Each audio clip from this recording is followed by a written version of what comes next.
इस खास कथा विश्लेषण में बहुत बहुत स्वागत है। आज हम एक ऐसे खौफनाक रहस्य के पन्ने पलटने वाले हैं जो सदियों पुराने अंधविश्वास और हमारी आज की आधुनिक दुनिया के बीच एक बेहद भयानक पुल बनाता है। हम बात कर रहे हैं मध्य प्रदेश के बेरमपुर गांव के उस गहरे राज की, जहां 400 साल पुराना एक श्राप और आज की एक डरावनी सच्चाई आपस में टकराती हैं। ताबूत का खौफनाक रहस्य महज कोई कहानी नहीं है, ये एक चेतावनी है। तो चलिए बिना किसी देरी के इस रहस्यमयी दुनिया में एक साथ कदम रखते हैं। बम बम बश, बम बम बश, बम बम बश। सुनने में अजीब लग रहा है ना? पर यह कोई साधारण मंत्र नहीं है। आज से ठीक 400 साल पहले बेरमपुर गांव के घने जंगलों में ये वो खौफनाक आवाज थी जो एक भयानक मौत से ठीक पहले गूंजी थी। जरा कल्पना कीजिए उस दहशत की जो उस शनिवार की रात मदन नाम के एक युवक ने महसूस की होगी। ये आवाज मौत की आहट थी, और सच कहें तो यही आहट इस पूरे रहस्य की नींव रखती है। अध्याय 1, निशिर-मोलो का खौफ। अब ये जो 4 सदियों का फासला है ना, ये सच में रोंगटे खड़े कर देने वाला है। एक तरफ 400 साल पहले मदन अपने पिता की सख्त चेतावनियों को बिल्कुल नजरअंदाज करके एक शनिवार की रात उस अंधेरे जंगल में चला जाता है। ये उसका अहंकार था।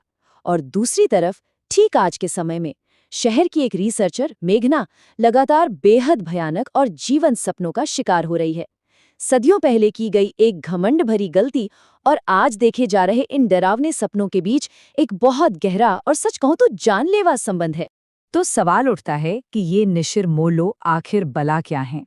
आसान शब्दों में कहें तो ये 4 बेहद भयानक लाल आंखों वाले आदमी हैं जो अपने कंधों पर एक रहस्यमयी ताबूत लेकर चलते हैं।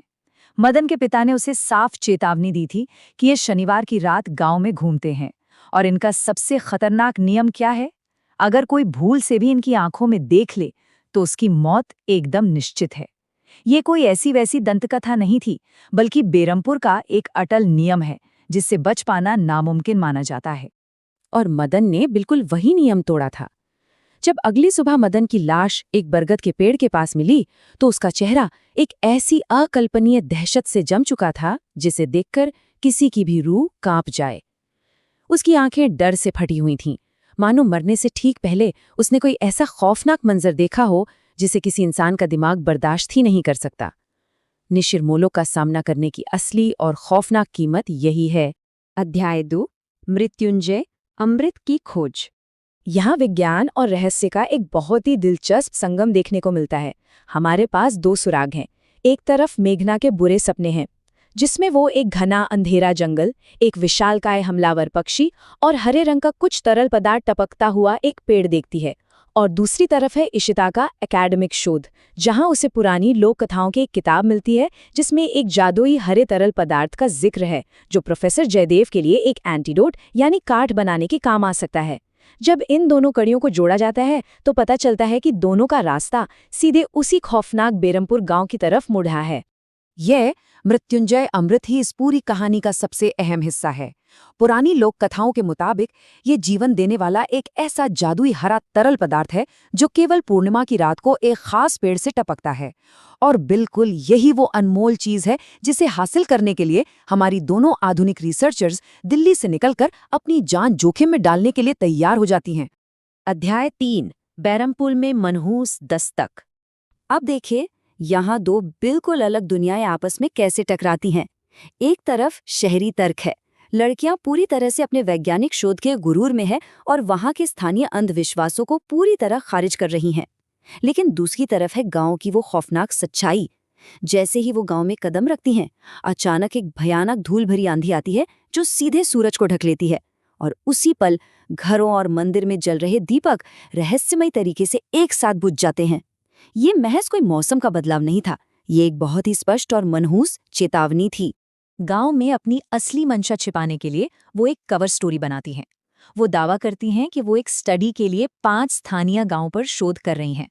वहां के भोले भाले मुखिया जी तो उनका बहुत आदर सत्कार करते हैं, लेकिन मुखिया का बेटा अनुज वो काफी शक्की मिजाज का है और उनके इरादों पर सीधे सवाल उठाता है।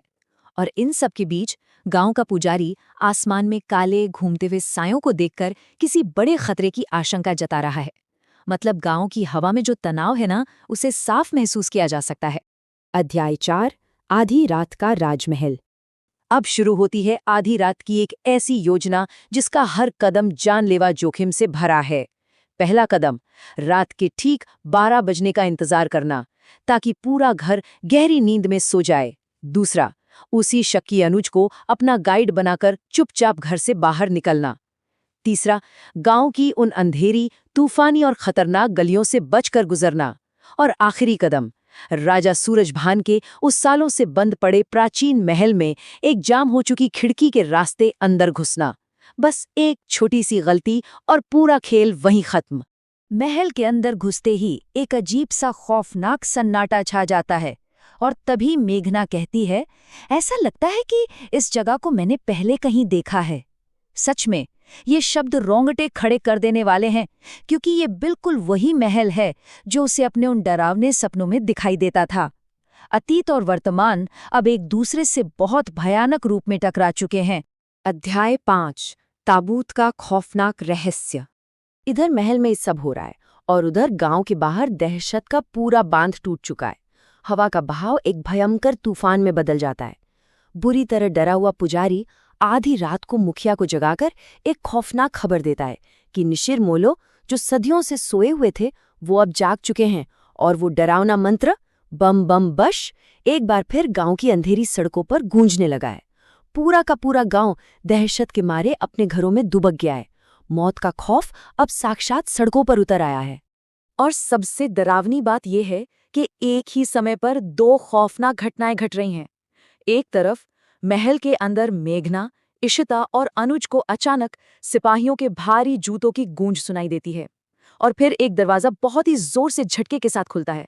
वहीं दूसरी तरफ ठीक उसी पल जंगल के किनारे जुआ खेल रहे संपत और कप्तान नाम के 2 लोगों को लाल आंखों वाले वो निशिर मोलो घेर लेते हैं। खतरा एक साथ कई दिशाओं से आ चुका है और अब बचने का कोई भी रास्ता बाकी नहीं है। और इसी के साथ ये पूरी कहानी इस एक बहुत बड़े सवाल पर आकर रुक जाती है। आखिर उस ताबूत के अंदर था क्या? उन लाल आंखों वाले निशिर मोलो के कंधों पर रखा वो रहस्यमयी ताबूत उन जुआरियों के सामने अचानक खुल जाता है और उसमें से एक ऐसी भयानक चीख निकलती है जिसे पूरे गांव ने सुना। जरा सोचिए, उस ताबूत ने सदियों से ऐसा कौन सा खौफनाक राज छिपा रखा है? क्या मेघना का अतीत भी उसी ताबूत से जुड़ा है? 400 साल पुराने इस शाप का असली चेहरा आखिर है क्या? ये एक ऐसा सवाल है जो हमें इस रहस्य की और भी गहराई में जाने के लिए मजबूर कर देता है।